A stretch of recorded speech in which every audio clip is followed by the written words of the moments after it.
In the Middle Ages, when castles still stood beneath cold mist and poor villages survived the winter on pieces of hard, dry bread, ordinary Europeans did not have luxurious meals. They did not have fine cuts of meat. They did not have expensive wine. They did not sit at tables covered with white cloth. Sometimes all they had was a pot of boiling water, a few onions, some leftover vegetables, and pieces of bread so hard they had to be soaked before anyone could swallow them. And yet, from those poor kitchens, some of Europe's greatest soups were born. From Italy's cooked water soup to French onion soup to minestrone, these dishes did not begin in royal palaces. They began with hunger, cold, and the quiet creativity of ordinary people.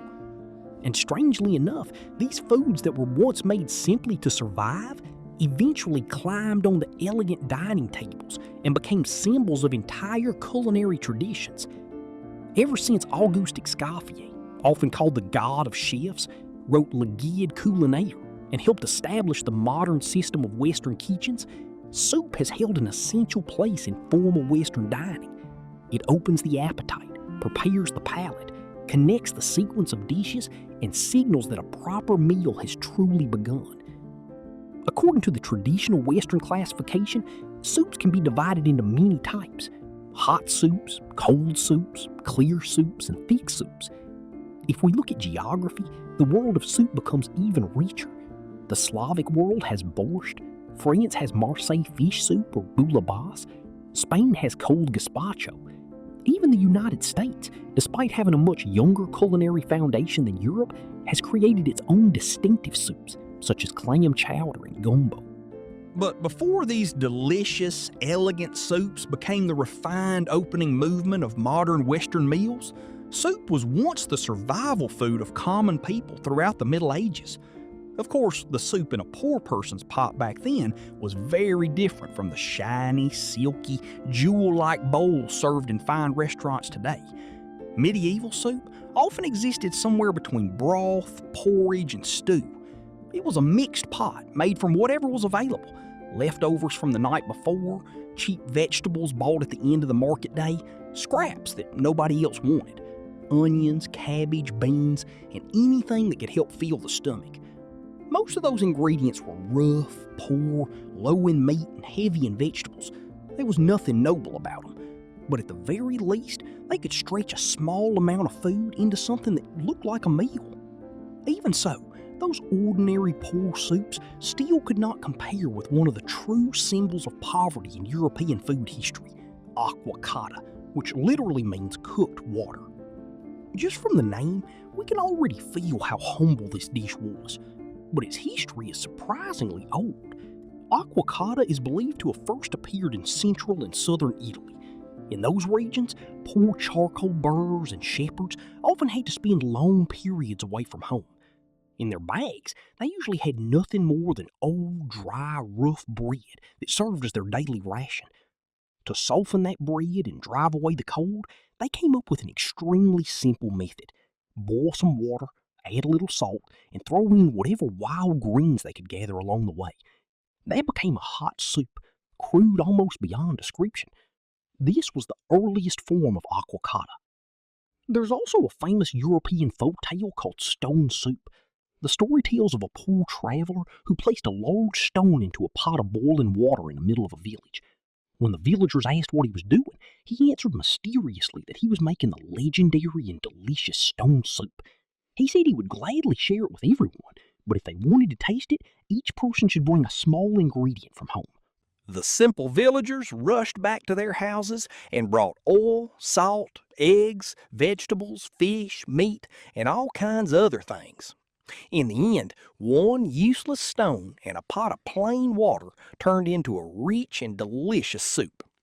The original inspiration for this stone soup story is often believed to be connected with aqua cotta, and the real history of aqua cotta followed a very similar path.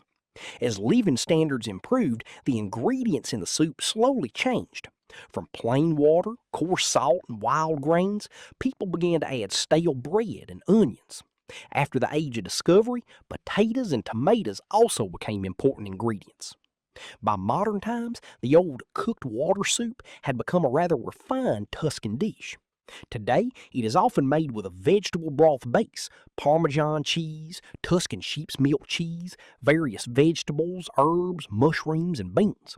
It is then finished with a poached egg and freshly toasted bread.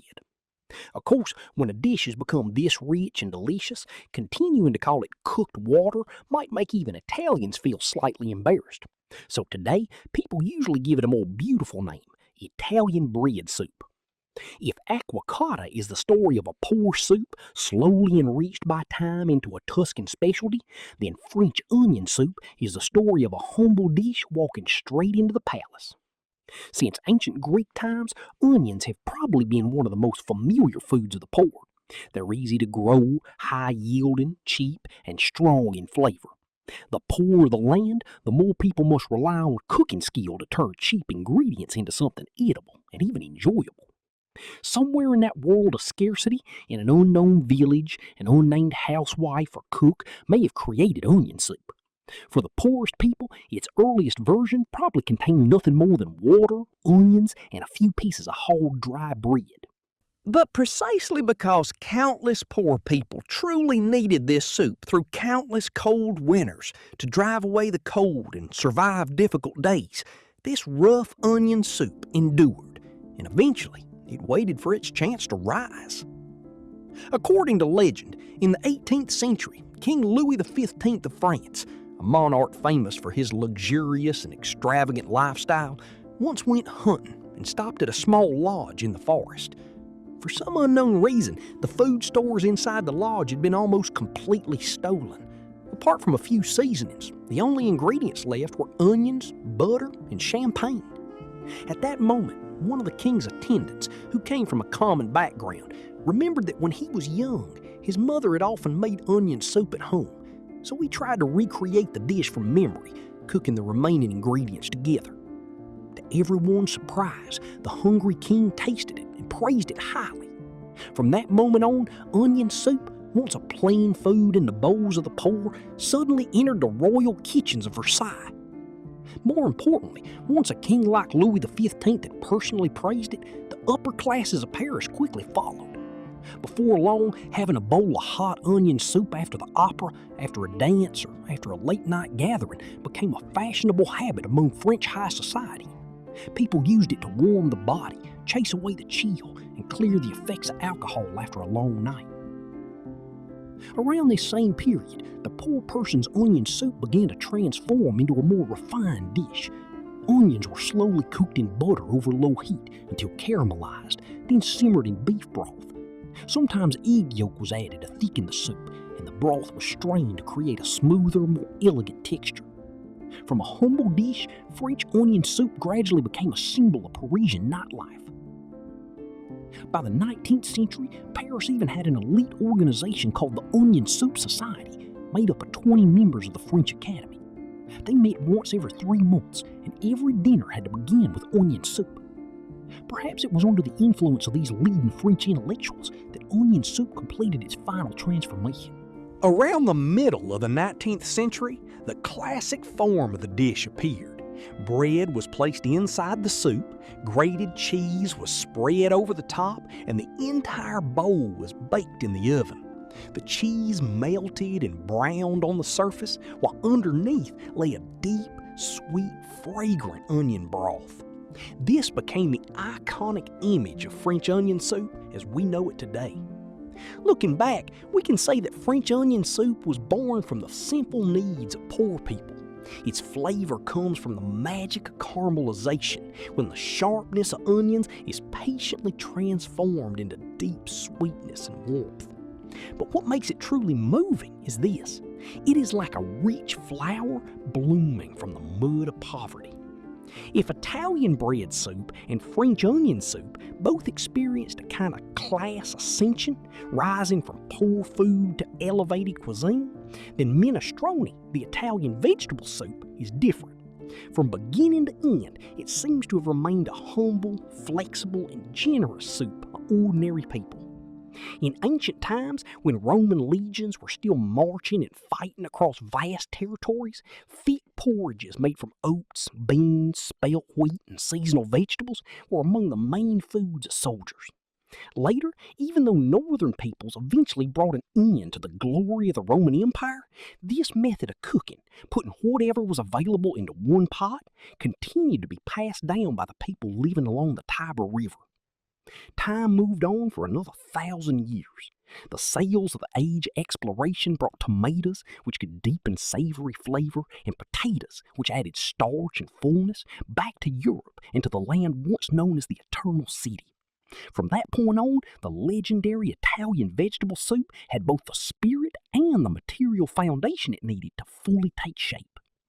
The special thing about minestrone is that it has no fixed recipe.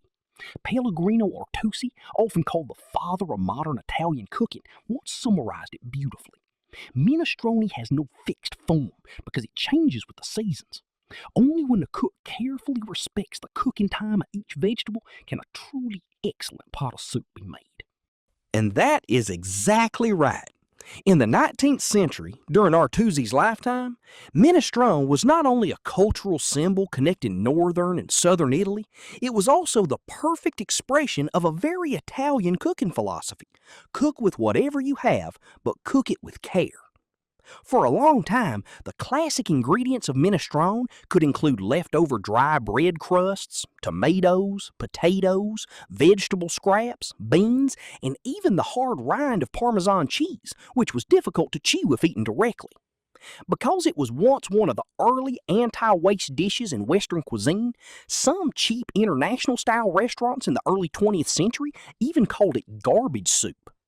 But if we had to describe a relatively clear way to make minestrone today, it would go something like this. First, build a base with onions, carrots, and celery. Then add seasonal vegetables and beans and let everything simmer slowly until the flavors come together. If you want to turn it into a fuller meal, you can add a handful of short pasta or a little rice near the end of cooking. At that point, minestrone is no longer just a soup, but not quite a stew either. It stands somewhere in between. Because minestrone always emphasizes the richness and variety of ingredients, many people say it tastes even better the next day. Time does its work. The vegetables, beans, broth, starch, and cheese blend more deeply, creating a richer and more complete flavor. Across Italy, the place that seems especially devoted to this soup is Sardinia, an island famous for its ancient and simple food traditions, and also known as one of the regions with many long-lived people. On this island, often described as one of the world's blue zones, many elderly people commonly eat a simple lunch of local sourdough bread with seasonal vegetable soup. This plant-rich, high-fiber, low-glycemic, nutrient-diverse style of eating is often considered one of the important factors behind the health and longevity of Sardinians. Because of this, minestrone is more than just food. It carries a deeper philosophical meaning. It changes according to the land, the season, the people, and whatever life happens to provide. Looking broadly at aquacotta, French onion soup, and minestrone, we can see something fascinating in the history of Western food. Many classic soups were not born in palaces, and they did not begin in luxurious restaurants. They were born from poverty, cold, scarcity, and the need to stretch a piece of bread, soften an onion, use leftover vegetables, or cook whatever remained in the kitchen. But from that scarcity, people learned patience, thrift, and creativity. A poor pot of water could become Italian bread soup. A cheap onion could become a symbol of Paris. A vegetable soup with no fixed recipe could come to represent the soul of Italian cooking. Perhaps that is the most beautiful thing about soup. It does not need to begin with luxury. It only needs fire, water, time, and a pair of hands capable of turning ordinary things into a meal with a soul.